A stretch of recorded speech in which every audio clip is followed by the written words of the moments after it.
bilis ng pasok no, parang kahapon vacation lang. Oo nga eh. Tapos may mga bagong section na naman. Yung mga teachers, di pa naaayos. Wala pa nga kami class schedule eh. Kasi mga bagong kaklase, napaka-awkward. Same here, nakakapagod. Bagong teacher, bagong schedule. Parang gusto ko na muna mag-pause. Teka, kayo ba? May mga moments ba na parang naluluwa kayo? Like, gusto mong gawin yung lahat pero di mo alam kung saan mo susunod? Lagi. Lalo na pag may problema sa bahay. Tapos minsan dumadagdag pa yung schoolworks. Minsan napapaisip na lang talaga ako. Sino ba kaya pwedeng kausapin? Alam nyo, what if we ask Ma'am Z? Tama! Si Ma'am Zee yung tipong principal na hindi lang namingita, nakikinig siya. At alam mo, baka sakali naman may sagot siya sa mga tanong natin. Oo. Alam mo, kukulang na lang talaga natin yung lakas ng loob na magtanong. Ay, oo, kaya tara, samahan nyo kami. Baka dito natin mahanap yung sagot!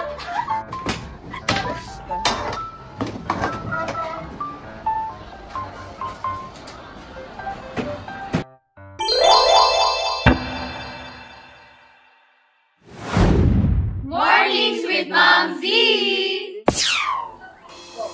Ma'am Z, paano po kung nahihirapan ako makisama sa mga bago kong kaklase?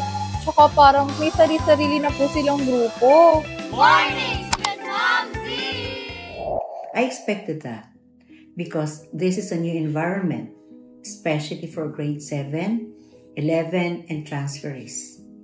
You will feel like a stranger at first, especially if you do not know anyone in your class. But a smart Lagronian will go out of his way or her way to make new friends.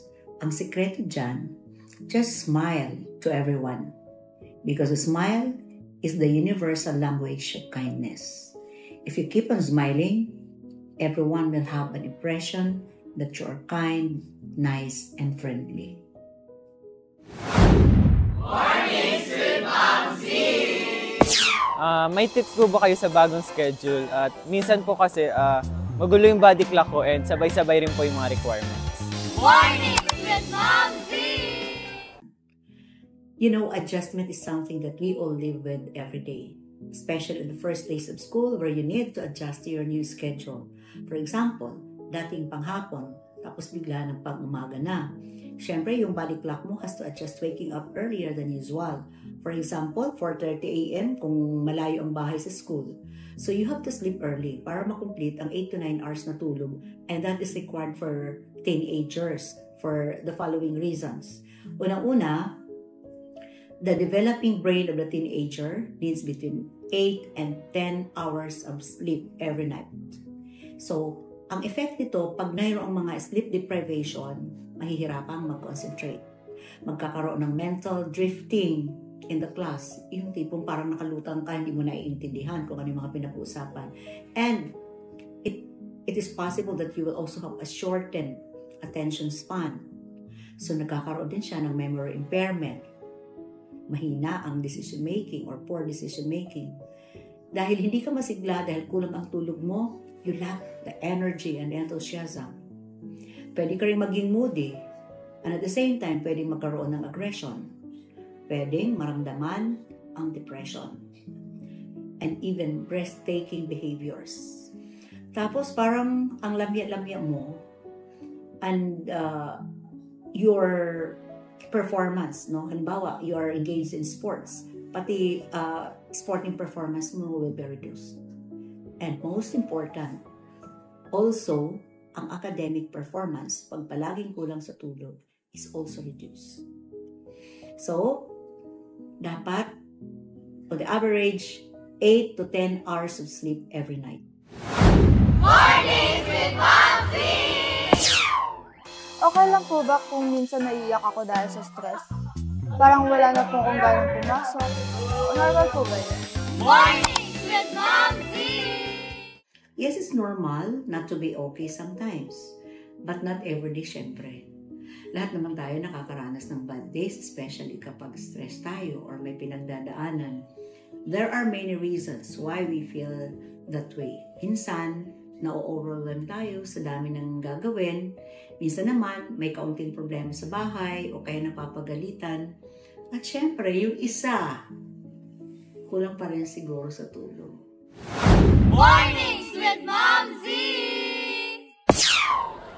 Sino po ba ang pwede naming lapitan kapag kami ay may problema sa aming paaralan o tahanan?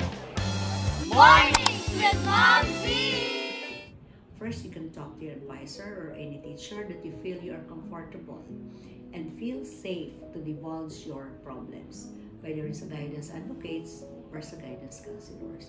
Or pag talagang feeling mo si Ma'am Zaida ang makakasagot, you're also free to talk to Ma'am Zaida, okay? Or to Ma'am Z.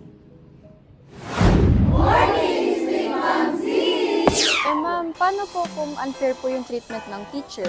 May paraan po ba para hindi kami mapagalitan? Yes, the best solution is to talk to the teacher concerned and express your feelings that the teacher was unfair. On my part, I would like to believe that teachers are guided by the code of ethics for teachers na dapat fair ang treatment niya sa lahat ng students niya. Pero kung halimbawa talaga, pwede siyang lumapit sa advisor or sa guidance counselor. And the last resort sa principal, syempre kung wala pa ring actions. Pero naniniwala ako na sa level pa lang ng teacher, pag nasabi mo na you feel it wasn't fair, I think the teacher will be careful with her actions next time. Or baka naman hindi sinasadya ni teacher at napairap lang tapos iba na kaagad ang kahulugan.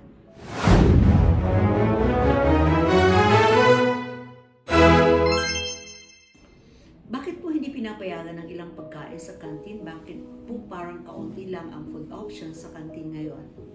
First is because of DepEd Order number 13, series of 2017.